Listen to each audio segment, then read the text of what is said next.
ಇವತ್ತು ನಾವು ಕೇಸಿರಾಜನ ಶಬ್ದಗಳ ದರ್ಪಣದಲ್ಲಿ ಬರ್ತಕ್ಕಂಥ ಸಮಾಸಗಳ ಬಗ್ಗೆ ನೋಡೋಣ. ಇವತ್ತು ಕೇಸಿರಾಜನ ಶಬ್ದಗಳ ದರ್ಪಣದಲ್ಲಿ ಮೊದಲನೇದಾಗಿ ತತ್ಪುರುಷ ಕರ್ಮಧಾರಯ ದ್ವಿಗು ಸಮಾಸದ ನಡುವೆ ಒಂದು ಸೂತ್ರ ಇದೆ. ಆ ಸೂತ್ರ ಏನಪ್ಪ ಅಂದ್ರೆ ಪರಪದದ ಅರ್ಥವರ್ತನವಿದೆ ತತ್ಪುರುಷ, ಸಮಾಂತರ ಏಕಾಶ್ರಯ ಆಗಿದೆ, ಕರ್ಮಧಾರಯ ನೆಲೆಸಿದೆ, ಸಂಖ್ಯೆ ಇದೆ ಮೊದಲು ಹೊರ ದ್ವಿಗು. ಅಂದ್ರೆ ಇದರ ಅರ್ಥ ಇಷ್ಟೇ ನೋಡಿ. ನಮಗೆ ಸಾಮಾನ್ಯ ಕನ್ನಡದಲ್ಲಿ ನೆನಪಿಟ್ಕೋಬೇಕಿರ್ತಕ್ಕಂಥ ಮೂರು ಸಮಾಸಗಳು ಒಂದೇ ಸೂತ್ರದಲ್ಲಿ ಅರ್ಥ ಇಟ್ಕೋಬಹುದು, ನಾವು ನೆನಪಿಟ್ಕೋಬಹುದು. ಯಾಕಂದ್ರೆ ಪರಪದ ಅರ್ಥವರ್ತನವಿದೆ ತತ್ಪುರುಷ ಅಂದ್ರೆ ಬೇರೊಂದು ಪದದೊಂದಿಗೆ ಅರ್ಥ ಪ್ರಧಾನವಾಗಿ ಬಂದರೆ ಅದನ್ನು ತತ್ಪುರುಷ ಸಮಾಸ ಎಂದು ಕರೆಯುತ್ತೇವೆ. ಹಾಗೆ ಸಮರ್ಥದ ಏಕಾಗ್ರ ಆಗಿದೆ, ಕರ್ಮಧಾರಯ ನೆಲೆಸಿದೆ ಅಂದರೆ ಬೇರೊಂದು ಪದವು ಮತ್ತೊಂದು ಪದದೊಡನೆ ಸೇರಿ ಆಗುವ ಸಮಾಸವೇ ಕರ್ಮಧಾರಯ ಸಮಾಸ. ಅದು ಪ್ರಥಮ ವಿಭಕ್ತಿಯಲ್ಲಿ ಕಂಡು ಬರಬೇಕು ಆ ಸಮಾಸ. ಮತ್ತು ಮೂರನೇದಾಗಿ ನೋಡ್ತಕ್ಕಂಥದ್ದು ಸಂಖ್ಯೆ ಇದೆ ಮೊದಲು ಒಲ ದ್ವಿಗು ವಾಕ್ಯ ಅಂದ್ರೆ ದ್ವಿಗು ಸಮಾಸಕ್ಕೆ ಮೊದಲ ಪದ ಯಾವುದು ಸಂಖ್ಯೆಯಿಂದ ಕೂಡಿರಬೇಕು.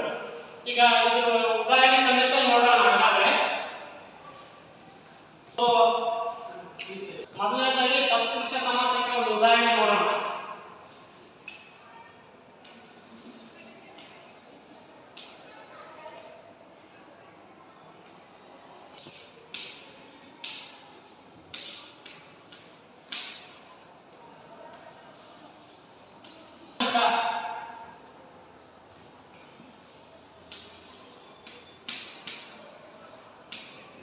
ಅರಸನ ಅಧಿಕ ಮನೆ ಇಸಿಕೊಂಡು ಅರಸನ ಮನೆ.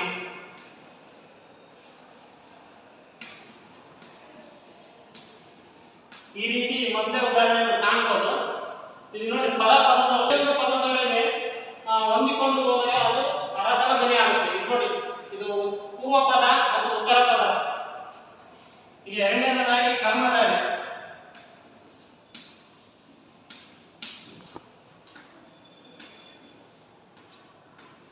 ಕರ್ಮಧಾರಯ ಪ್ರಥಮ ವಿಭಕ್ತಿಯೇ ಹೂ ಬರಬೇಕಂತ ಹೇಳಿದರೆ ಅದರಿಂದ ಒಂದು ಉದಾಹರಣೆ ಮಾಡೋಣ.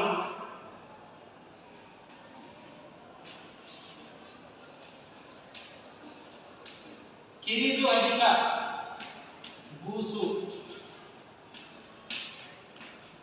ಇದು ಏನಾಗುತ್ತಾ? ಕಿರಿಗೂಸು ಆಗುತ್ತಾ.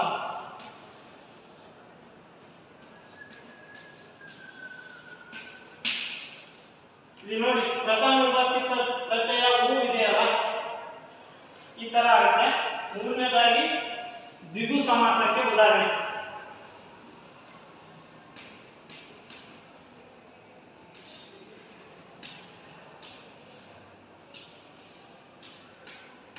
ಇದರಲ್ಲಿ ಏನು ವಿಶೇಷತೆ ಅಂದ್ರೆ ಮೊದಲನೇದು ಏನಾಗಿರಬೇಕು? ಸಂಖ್ಯೆ ಪದಗಳಿಂದ ಕೂಡಿರಬೇಕು. ಉದಾಹರಣೆ,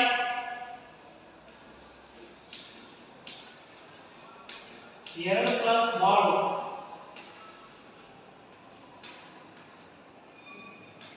ಇಬ್ಬಾಳು.